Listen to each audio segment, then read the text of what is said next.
you have proof on how a rider treated you with cameras, but do check local policies on how they operate, how like what the policies are in different areas on cameras. Like kind of know it. But it's good to have a camera. You have that option, whether it's for accidents or for your riders, and it's a good thing to have. I just never got a camera because I wanted to like protect the privacy of the riders, because sometimes they do share stories and they do things, and I don't want. I want them to feel like comfortable and at ease when they're driving, riding in the car, and that you're not recording everything that they're doing, and you're showing respect.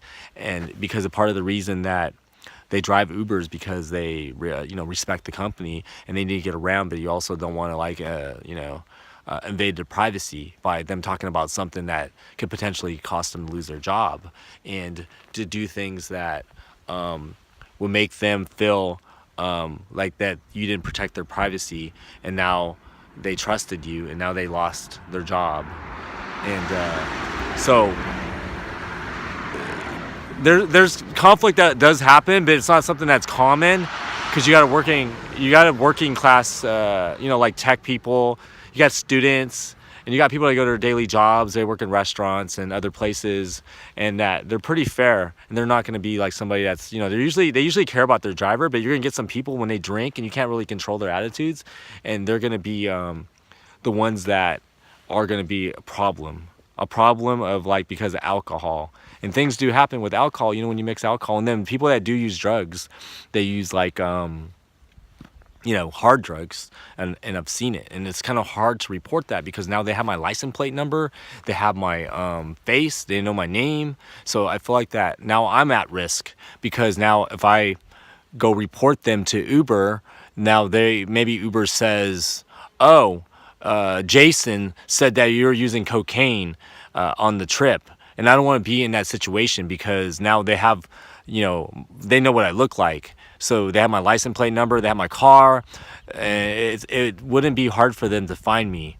So it's kind of like there has to be a better system in place, a better system that will allow us to report something, so they don't say like, oh, it was this driver that said this, or maybe they only took one ride with Uber during that time, so they know what driver did it, and then so I think that it's kind of unfair that they do put us in those situations, and it could be a safety risk for us. And then also the city of San Francisco wanted to put the name of all the drivers that were driving in the city, because they're like a business. They wanted to put their names, their email addresses, and their phone numbers and their addresses. So I think that's a problem, because now somebody, a client took a ride with a driver, now they might have like some type of stalker, or some type of risk, because now this person knows, like, okay, I know where this driver, like, oh, I drove with this girl named Melissa, so now I'm gonna look her name up and like, oh wait, here she is, here's her address, so now I'm gonna follow her. So there's like risks involved, though. It's just that you have to protect yourself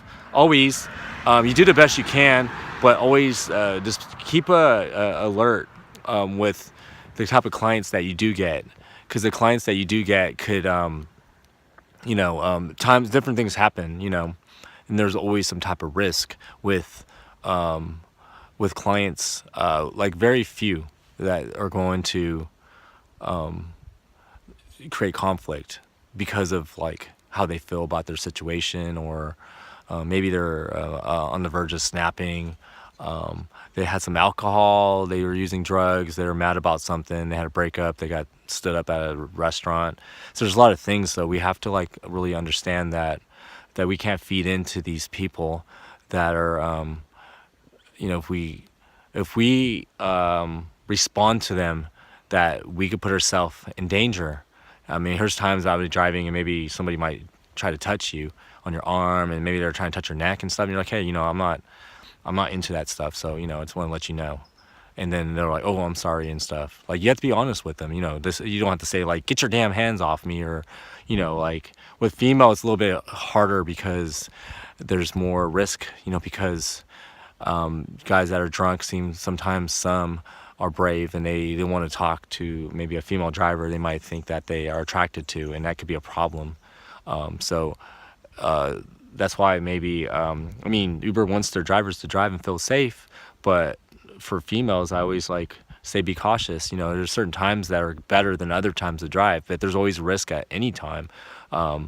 there's always risk. It's not like just because it's nighttime that's the only unsafe time to drive. I mean, it could be other times, but Uber tries to do a good job of helping their drivers during situations, and to make them feel safe and have a safety system intact. So if you feel unsafe about a certain ride, just make sure that you report this ride under the app. Go under the ride that you took and report it, and make sure you do it. Don't like forget about it, because you could be helping other drivers. You want to be safe. To do that, you want to protect the driving population, but also the riders that feel that drivers are at risk too should also report to Uber and be fair about it. Don't like make up stories though, but fabricate or make accusations that are not true. But do report drivers that are aggressive drivers that are unsafe. Maybe they're trying to hit on steering or just violating your space and all that. Just really drivers and riders should work together to really protect Uber and protect the community, because we're all like a team. We're like a family. And if you do that, then it's going to be then we could deal with conflict of the small population that may not be the best people because they get away with things. And sometimes we just have to do the best thing at the moment to really protect everyone. So if you have any questions about conflict on Uber, this is some stuff that will make you feel like that if you want to drive with Uber, that you feel a little bit, you want to know how to deal with those situations, because sometimes they don't always have information. There's not always a lot of good information online, because you want to deal with the people that do drive and how they respond to those situations. So thank you